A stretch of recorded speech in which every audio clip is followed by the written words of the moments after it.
This is Passepartout, People and Places, brought to you by Jules Verne, taking you around the world, sharing memories and introducing you to the people at the heart of everything we do. I'm Abby, and in this series I'll be delving into past adventures, inside stories, future journeys, inspiring you to discover the wonders of the world. Welcome back to another episode of Passepartout, People and Places, brought to you by Jules Verne. I'm your host, Abby, and I'm delighted today to be joined by a lovely friend of the Jules Verne family, Pippa. Hi, Pippa. Hi, Abby. How are you? I'm very well, thank you. And thank you very much for inviting me on. It's great to have you on. For the listeners who don't know who you are, would you like to introduce yourself and tell everyone why you are a sort of a firm friend of part of the Jules Verne family, actually? So for many, many years, I've been a tour manager for Jules Verne, which I still do now.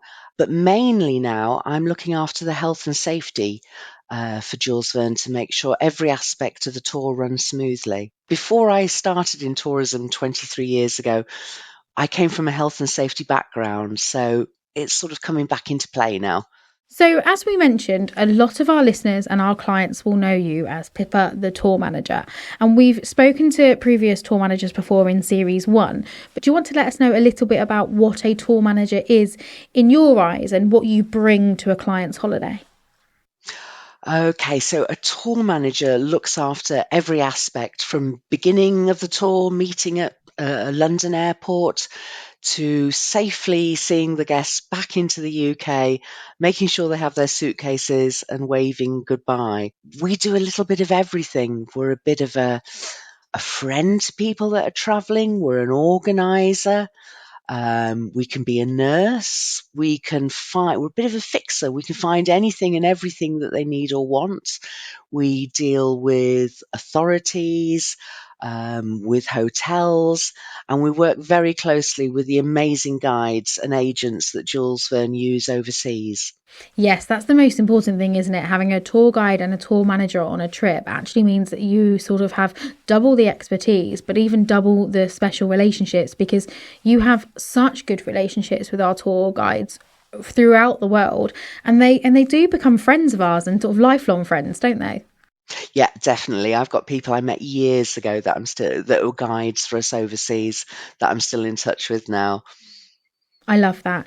So being a tour manager, you must have met so many different people with so many different stories to tell and different backgrounds. But do you have one person that sort of sticks in your mind as the most memorable person from your travels?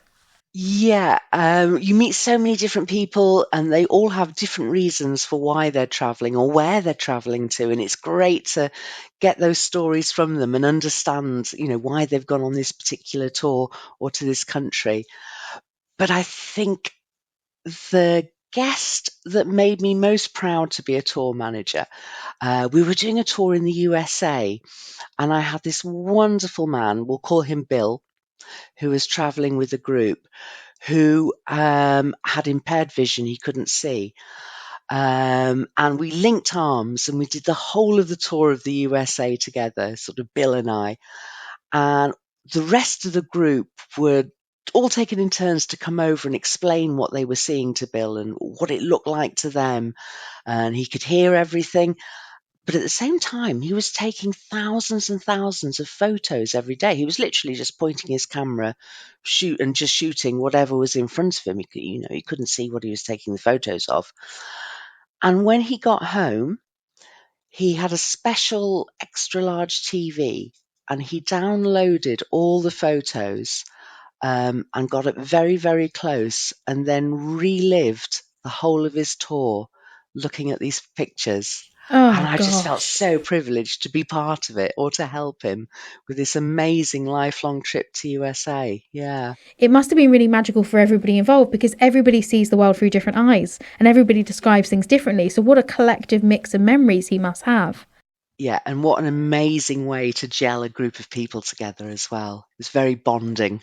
Wow, just what an amazing story, an amazing person, but also what amazing people he was surrounded with on that tour. I'm sure that was really special to Bill, but it's clearly very special to you as well. a memory that I'll never forget. One of the questions I want to ask you is, what was your first memory of travelling?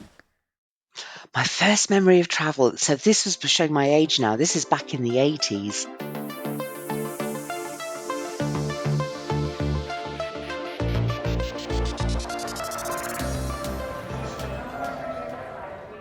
Where some friends, we decided to go to Italy, and it was of that era where you couldn't go online and book in a hotel. You had to literally turn up, knock on doors and ask if they had a room available. So off we went to Italy, no money at all, spent what money we had, ran out of money, spent 3 days sleeping in Naples airport waiting for our return flight back home. But yeah, gave me the travel bug, made me want to do more of it.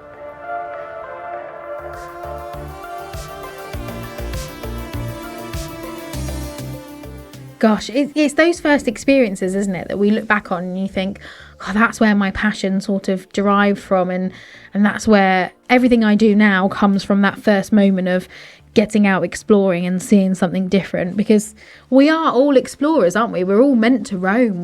Naturally, we're meant to go out and explore and get out of our comfort zones. Yeah, very true. So tell me then, what was the story behind your inspiration to travel? What inspired you to get out there and go on that trip in the 80s? My parents were big travellers.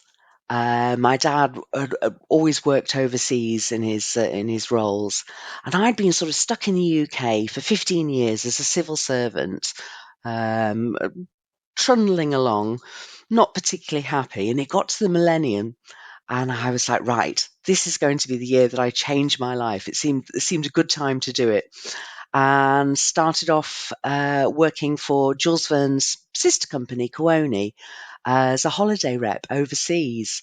And my dad was completely behind me. He was, you're never going to be rich, but go and do it. You're going to have the best life. And here I am 23 years later. Still enjoying it and still taking in and enriching those experiences. Yeah. So do you have a favourite memory of all of your travels that you've done independently, as a tour manager, with family? Is there one where you sit there and think, oh, that was the moment that travel took my breath away? That's my favourite story to tell.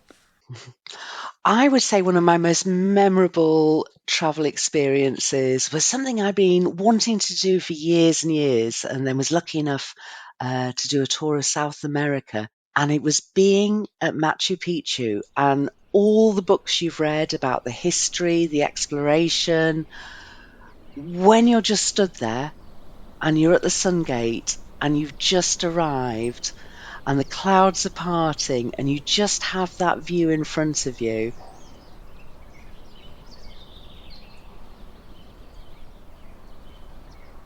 Photos don't really match the experience that you have of being at Machu Picchu. It was awesome.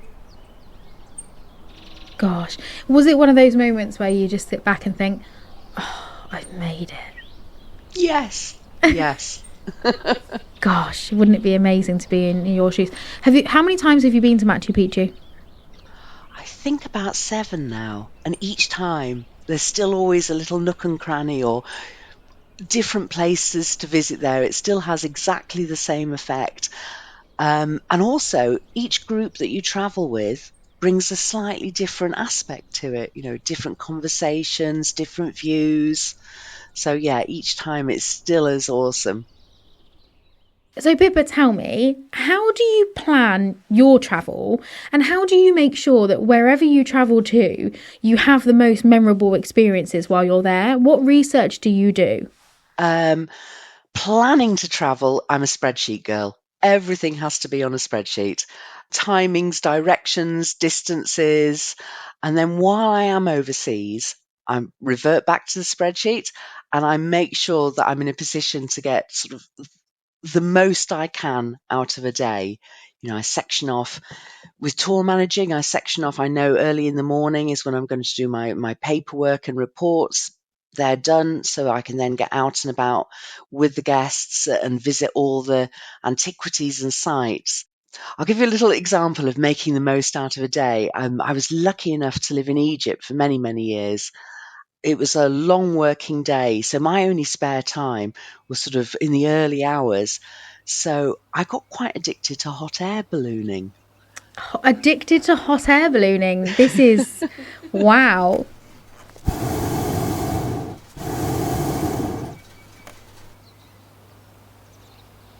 You have to be an early riser, so you're up at 5 o'clock every morning, and you're going across to the West Bank in Luxor. You would imagine it's a very hot desert, but that time in the morning when it's still quite cool and chilly, the thermals are absolutely perfect, the best time for hot air ballooning. So every day, 7 days a week, I would get up at 5 and go over to the West Bank and do the hot air balloon ride, help them out, help the guests. Ah, just that, the balloon rising, the sun's coming up, you're silently gliding over the top of, say, Hatshepsut Temple, or the tombs on the West Bank. It's just magical. Every balloon journey is completely different. You see a different vista, a different view. So addictive. It's an amazing feeling, isn't it? Because all of a sudden you feel small Yeah. and weightless, and you look below you at the landscape. I was lucky enough to do it in Egypt last year. I've done it in India. And you look down and you think, I am so small compared to Mother Nature or compared to the history that is below me. And it's silent, isn't it? It's just silent, apart from maybe a few clicks of the camera and the whoosh of the hot air balloon going higher. Yeah. Maybe there's an idea for a Jules Verne tour. Maybe hot air balloon trips throughout the world. I mean, me and you would be on it. Well, maybe that's what we do. Maybe that's how we plan our next travel. You and I, hot air balloon around the world, podcast series 3. What an idea. I know. So, is there one thing that you just cannot travel without? This is going to be a bit of a top tip. You need a roll of gaffer tape. Gaffer tape will fix absolutely everything. It'll fix a suitcase, a handbag, a shoe, a camera. Can't go wrong. So always gaffer tape. I'm quite big on rehydration sachets. So traveling in hot countries, they're a must. Have one every day, shake it up in a bottle of water. And I think the other thing that I can't travel without is a copy of Private Eye. Buy it at the airport. Lots of political satire, and it's the kind of read you can dip into and out of any time of the day. So, even when you're relaxing in some of the most wonderful places in the world after spending a day of exploring, you still want to entertain your mind. Sometimes you just need to switch your mind from one thing to another. So, moving on slightly, do you think these amazing experiences you've had all around the world have changed you as a person? Yes. And this was something I thought about during lockdown, where I suddenly wasn't able to travel anymore. And I'd slightly maybe taken travel for granted over the years, just because it was my job. And it was during lockdown where I got to reflect and realized how lucky I've been, how privileged I've been to go to all the countries that I've been to. Um, and how lucky we are sort of in the UK to be able to have that facility to travel to so many countries where, other places in the world don't have that. So I think traveling has made me quite humble. How many countries have you travelled to? Do you know? I've not added them up. I don't know. I will do one day. Is there a continent or a country that you haven't been to? So what's next? What's your future travels? What's on your bucket list? Bucket list. I've not been to Japan.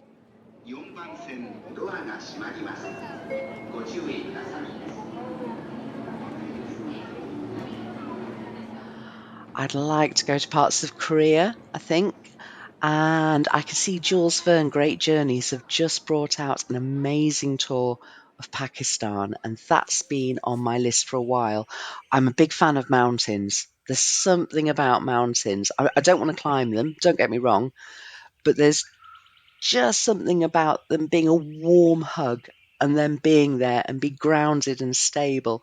And the countryside and the landscape in Pakistan, the mountains there, just looks fantastic. That's my bucket list. Oh, that's an amazing bucket list, considering how many places you have travelled to and all these experiences you have. Do you have a favourite destination that you travelled with just with Jules Verne? Yes, Kazakhstan and Kyrgyzstan, the Peaks and Petroglyphs tour that I was lucky enough to tour manage from the beginning. There's just, they always say you should go and visit one stan in your life, at least one. And been lucky enough to visit most of them.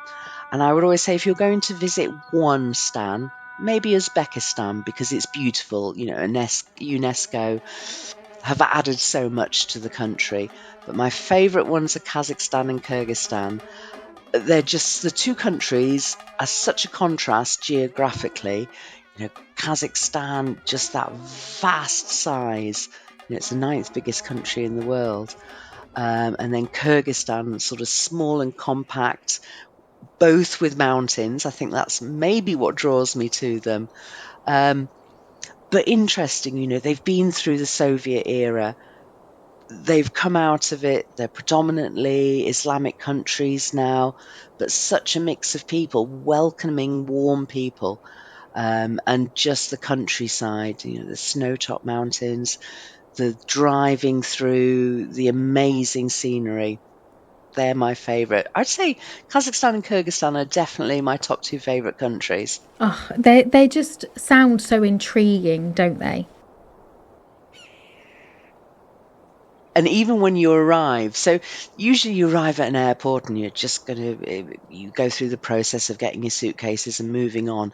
But there's something about when you first arrive in Almaty in Kazakhstan and you've been asleep on the plane, and it's sort of early hours in the morning, and you are brutally woken up by arriving in the immigration hall, which sort of has 1950s, 60s architecture. It has those glowing fluorescent green lights.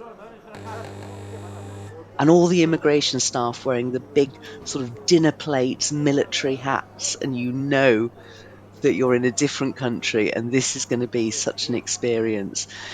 Get your case, you leave the airport and you're driving to Almaty. The sun's just coming up and you have the beautiful Tian Shan mountains, snow-topped mountains, all around you on the drive into the city.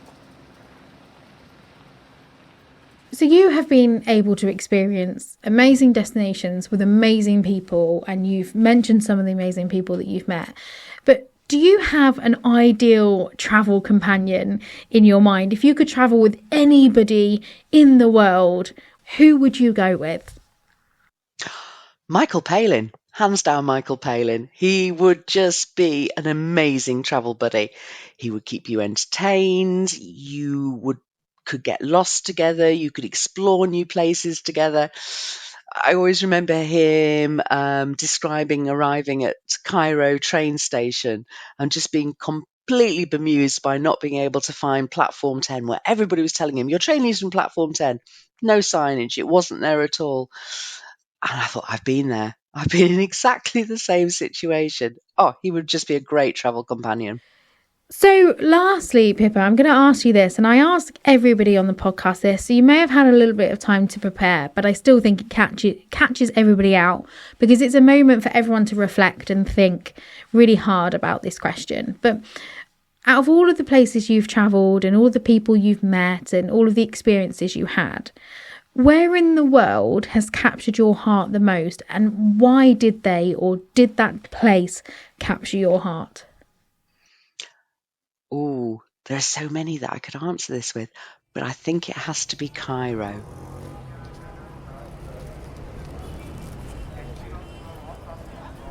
I do slightly feel like Egypt is my second home, but Cairo is just mesmerizing.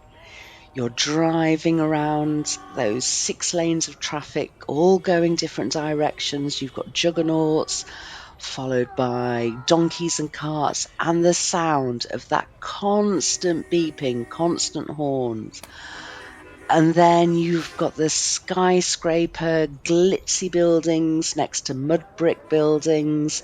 You've got the mosques, the sounds, the smells, the Cairo food. Oh,